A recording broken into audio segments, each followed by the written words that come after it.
paano malaman na meron na pala tayong violation doon sa mga pinost natin na video or reels? So ituturo ko ngayon kung paano malalaman. Sundan nyo ang aking video. Sample, isang account ng aking anak. Ito at aking ipapakita ang kanyang mga violation. Punta tayo sa settings profile at hanapin natin ang help support. So, kailangan natin itaas ito ngayon. Then, kailangan natin itaas para makita natin yung help and support. Ulit, para maintindihan, kailangan taas, then help and support. Click nyo yung help and support. Tapos, ito ang lalabas. Makikita nyo yung support inbox.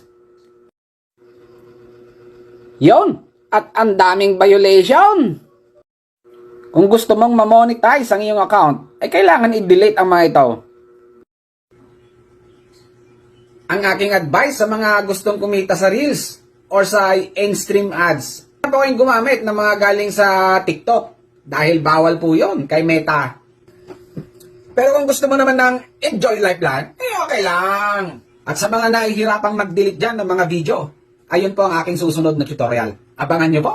Yo, thank you so much. Follow and share. I-follow nyo po sa mga mahilig dyan mag-reels. Lalo na sa mga marites para mabilis na kumalat.